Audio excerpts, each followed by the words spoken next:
हरि ओम। श्लोक number 293, serial number 1118 सुभाषित रत्न के अंदर कहते हैं, सतम दद्यान्न विदेति विज्ञ सम्मतम बिना हेतुमपि द्वंद्वम एतन्मूर्खस्य लक्षणम।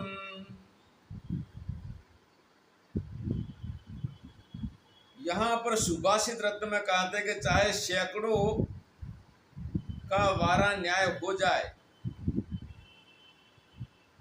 कई लोग इसका इंसाफ कर ले, पर झगड़ा न करना पड़े, ये तो सज्जनों का लक्षण है। किसी प्रकार से विवाद और झगड़े से बचना ये सज्जन को शोभा देता है, परंतु बिना कारण भी झगड़ा करना ये मूर्खों का लक्षण है। यही सज्जन और मूर्ख दोनों के अंदर अंतर है। तो हम मूर्खों से कैसे बचे, ये बात का हमें अच्छी तरह ज्ञान होना चाहिए।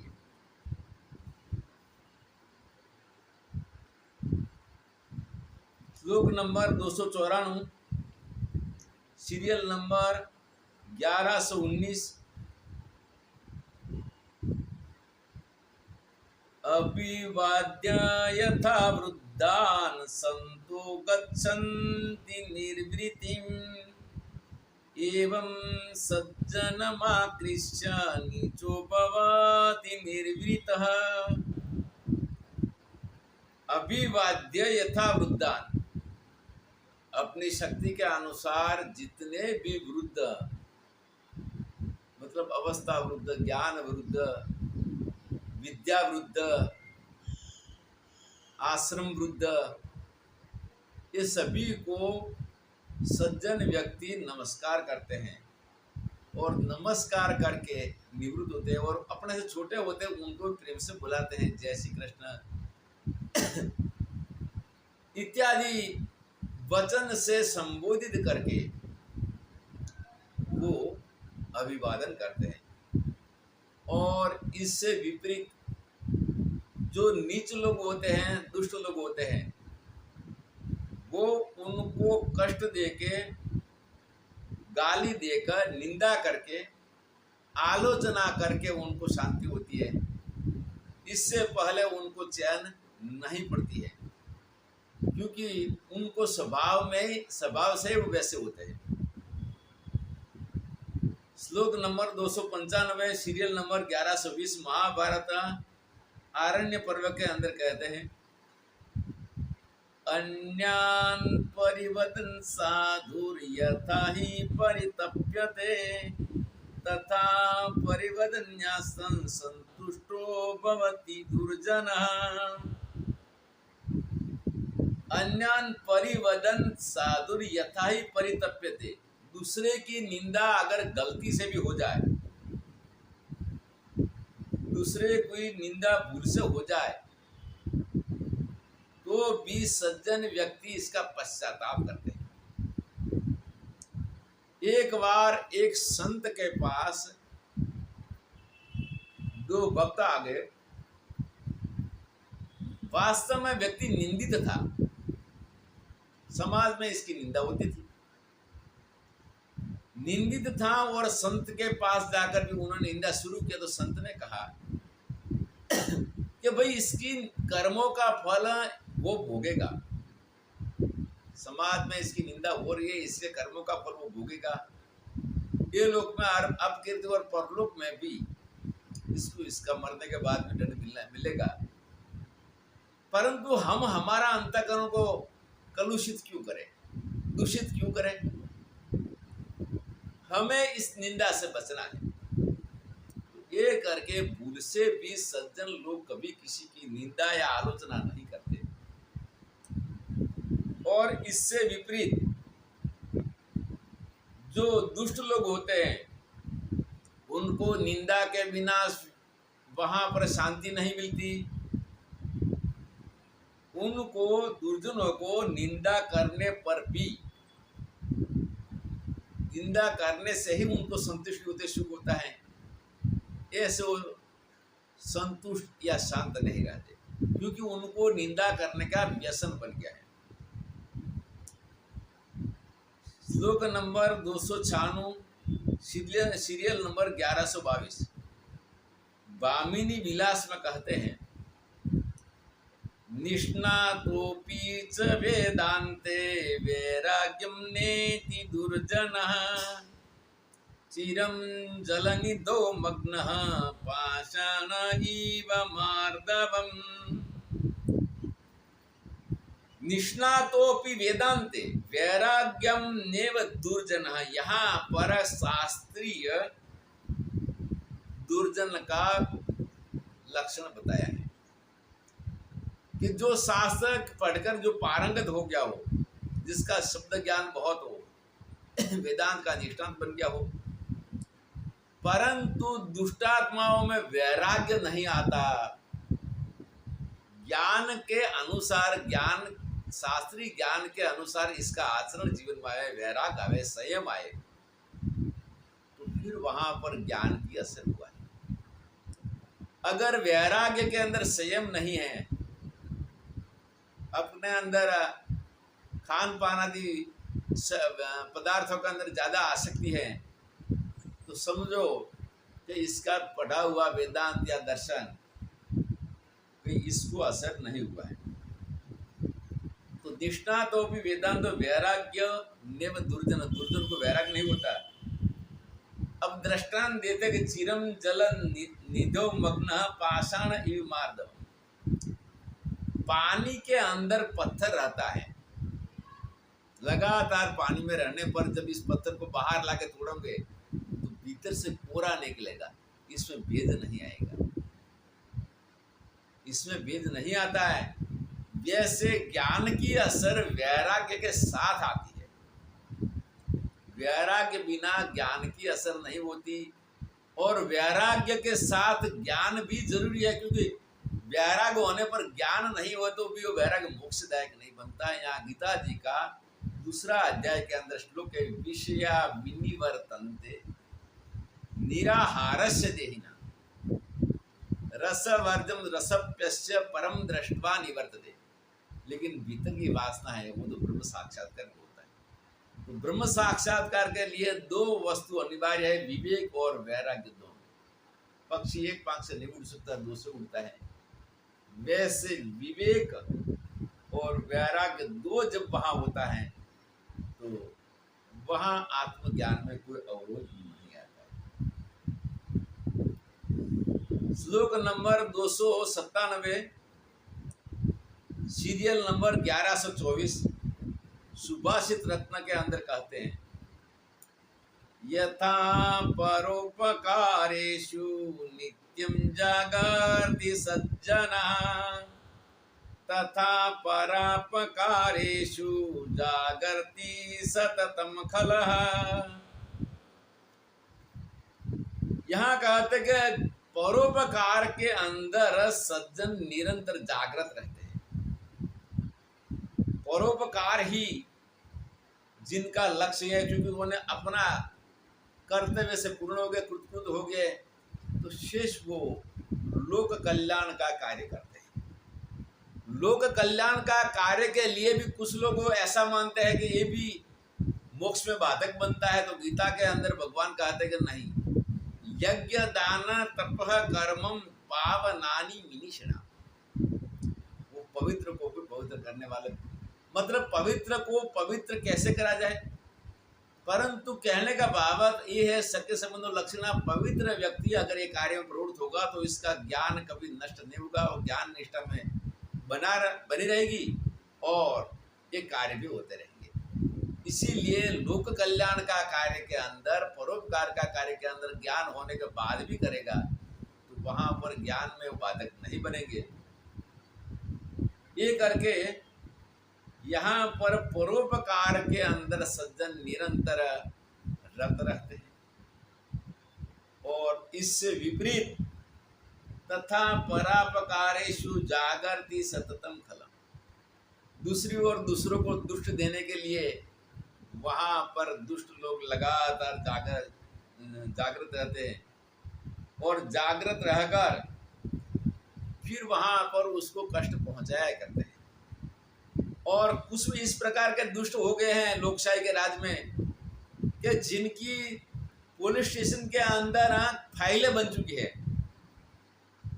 फाइलें बन चुकी है, पुलिस गिरफ्तार करती है, छूटते हैं, गिरफ्तार करती है, छूटती है, और उनका कार्य लगातार चालू रहता है, वो बंद नहीं करते।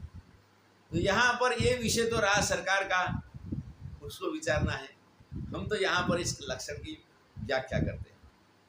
तथा परापकारेषु जागर्ति सततम खल।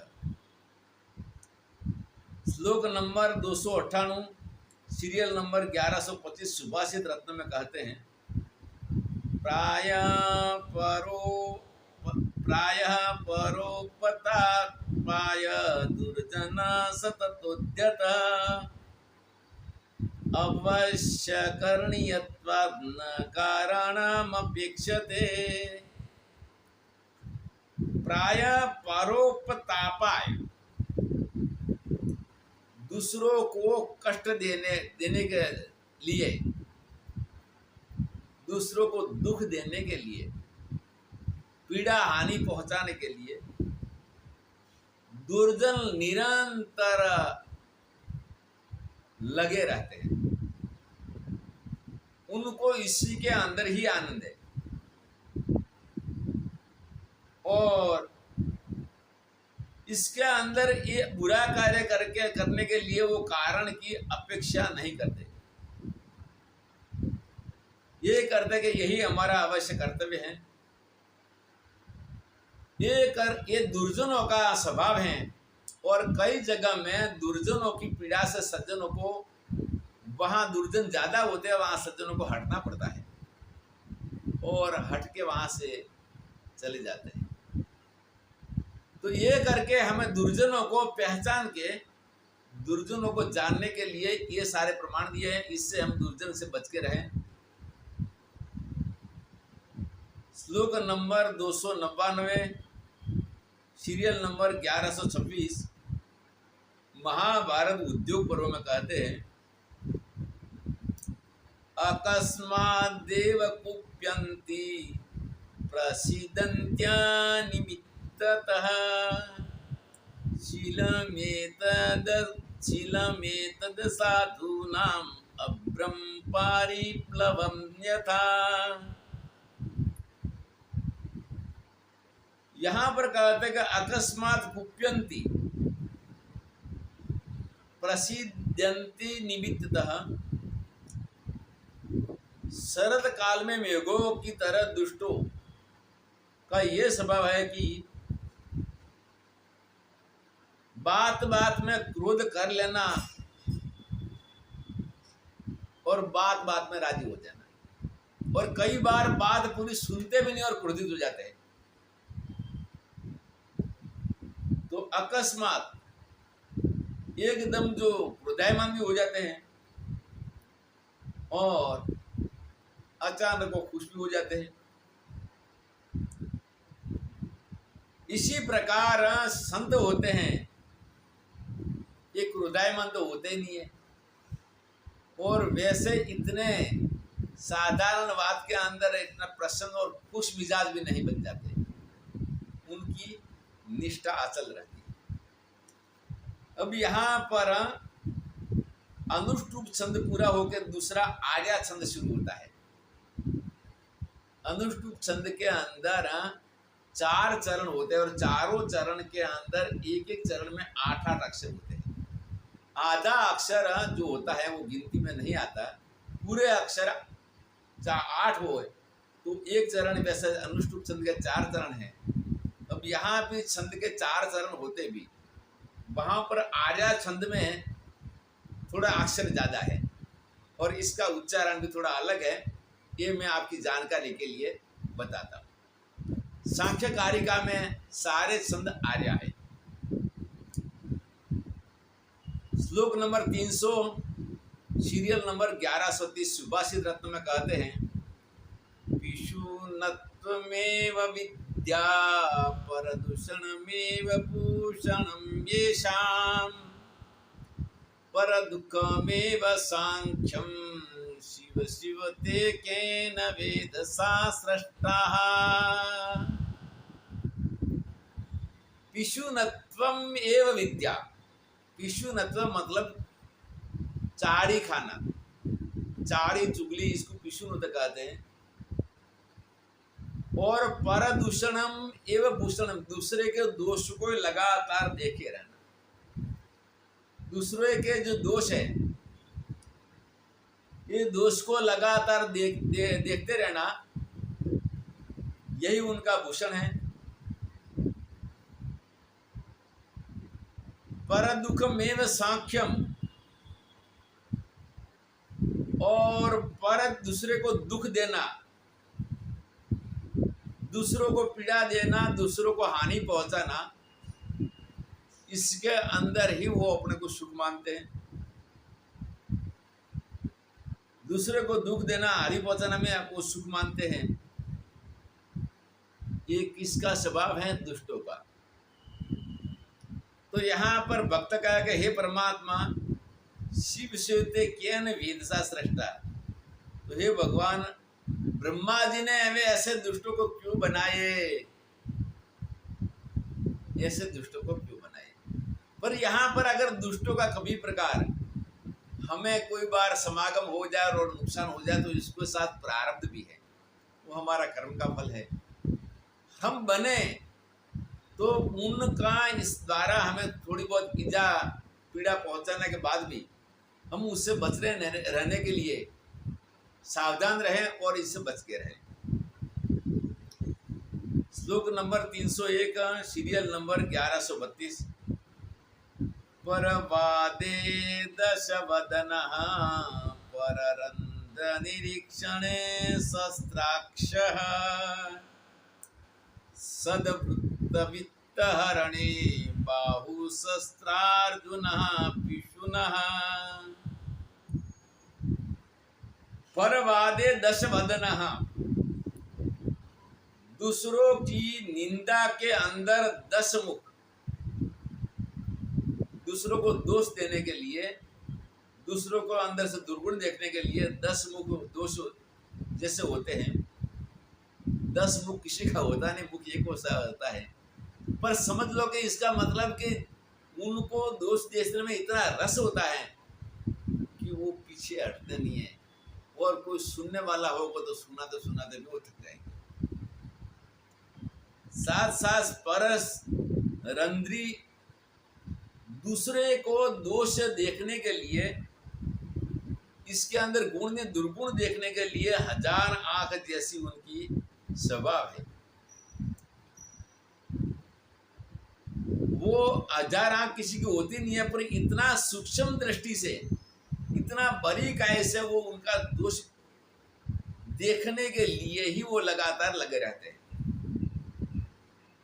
और साथ साथ कहते हैं सदाचार सद्बुद्ध हरण के अंदर, सद्बुद्ध मतलब अपने अच्छे गुण, जो अच्छे गुण होते हैं वहां यह कार्य नहीं होता है। ऐसे दुर्गुणों से सद्गुण दबा जाते हैं, और दबा जाने से जब तक ये दुर्गुणों का कार्य रहेगा तब तक सद्गुण उपस्थित आगे नहीं हो पाते। ये करके यहाँ पर सद्बुद्ध हरण अपने अच्छी निष्ठात्मक गुणों को हरण करने के लिए वो लगातार लगे रहते हैं। इसके लिए कहा कि सहस्त्रबाहु अर्जुन को 1000 हाथ थे, जैसे हो जाते हैं। अपना दुर्गुणों को निकालने के लिए वो कोशिश नहीं करते। श्लोक नंबर 302, सीरियल नंबर 1141, सुभाषित रत्न में कहते हैं, शोकम मा कुरु कुक्कर सत्विश्वमदमैति वृथा साधो कष्टादपि कष्टतरं दृष्ट्वा स्वानं कृतघ्ननामानं।